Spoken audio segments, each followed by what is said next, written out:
Hey everyone! Welcome to video 5 of our 6-part video series that's leading up to the kickoff of our 6-week coaching program that starts in a couple of days on July 5th. At 8 p.m. we'll have our first online meeting, and then we will meet once a week for 6 weeks, and we will be discussing food, physical foods, as well as other things that nourish us in our lives. And in week 5 of the course, we are going to be discussing fat, sugar, and salt. So today's video, I'm going to hone in on fat, and I'm more specifically going to talk to you about polyunsaturated fat. There are 2 types of polyunsaturated fat. There's omega-3s and omega-6s. Now, the reason why I'm focusing on polyunsaturated fats today is because you need to understand the dangerous thing that's happening in our standard American diet. People are getting way too many omega-6s in their diet, and this is highly inflammatory to your body. The excess omega-6 fats has been linked to heart disease, everything from, metabolic syndrome to diabetes, liver problems,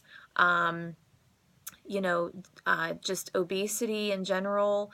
It's also been linked to autism and many other health-related disorders and illnesses that have inflammation as a contributing factor. Now, as you know, inflammation is a contributing factor to many diseases and illnesses, if not virtually all of them. It's something that, is often considered. So we want to stop inflaming ourselves, okay? We need to calm that down.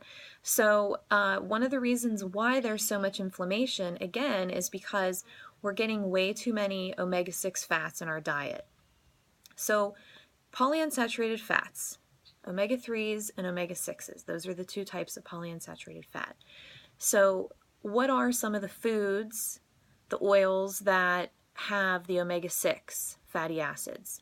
So we're talking about things like vegetable oil, corn oil, canola oil, soybean oil, cottonseed oil, sunflower oil, safflower oil.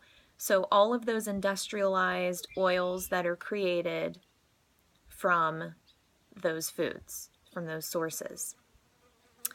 Omega-3 fats, I'm getting attacked by flies here. Omega-3 fats, I'm sure that you hear a lot about that. You may even take a supplement. The best way to get them is from wild-caught fish, like wild-caught salmon, mackerel, sardines, and other types of seafood. Those are the best whole food sources of omega-3s. So, yeah, well, again, what can we do? What can we do to improve this ratio? Because what's happening is we're getting way too many omega-6s, we're not getting enough omega-3s, and so that excess omega-6 in our diet is creating inflammation and could possibly be leading to certain health issues that you may even experience yourselves. So I know for me, with my thyroid issue, once I started to focus on lowering the amount of polyunsaturated fats, specifically the omega-6s, once I started to try to lower that in my diet, not only did I feel differently and had other symptoms go away that I was experiencing, but it also contributed to the improvement of my thyroid. So, what should we do to help this excess of omega-6s not happen? Well, first of all, start looking at labels. I think that's my cat. Start looking at labels on your foods, and you're going to notice that a lot of foods, especially a lot of your packaged foods, have vegetable oil and corn oil and sunflower oil and vegetable oil, or canola oil and soybean oil and all those different ones that I listed, which I will list on my Facebook post on Heartspeak Health Solutions on the Facebook page. I'll make a list of the oils on there for you. So what we want to do is we want to get away from cooking with those, because we're already getting a lot of them in a lot of the foods that we're eating, right? So we don't want to cook with them. Now, a big reason why you don't want to cook with them is because actually when you heat those oils, especially when you repeatedly heat them, like for instance, if somebody has a fryer and they're reusing the oil over and over and over again for fried foods, that makes that oil rancid. And what happens is when you eat it, it creates oxidation in your body, okay, because the oil is oxidized. And oxidation is best thought of as, you know, it's basically like rusting you on the inside. So yeah, you want to stay away from cooking with them. You want to cook with things like coconut oil, which is a very healthy, mostly saturated fat, but it's extremely healthy for you. It's great to cook with. It also has a lot of other uses I'm sure that you're familiar with. If you don't want to have the coconut taste, don't get the virgin coconut oil. Just get it'll say non-virgin, and it doesn't have the coconut flavor or smell to it. So you could use it to cook, you know, your meats or veggies or whatever you're making. Another great oil, or I should say fat, to cook with would be grass-fed butter. Get grass-fed organic butter.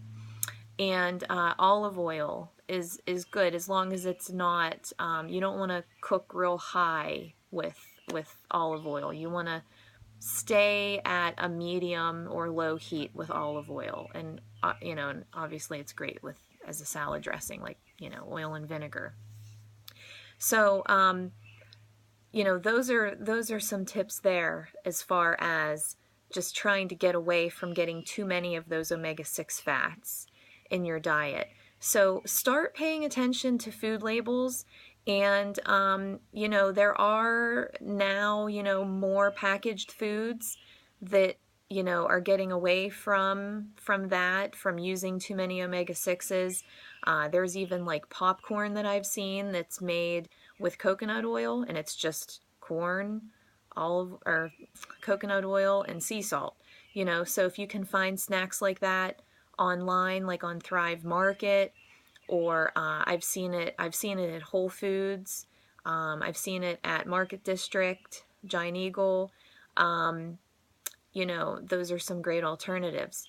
So if you have any questions about the fats, the oils that I have discussed in this video, please feel free to comment on the Facebook page, or comment here below on YouTube, or you can reach out to me via email or send me a message on Facebook, and I would love to discuss it with you further.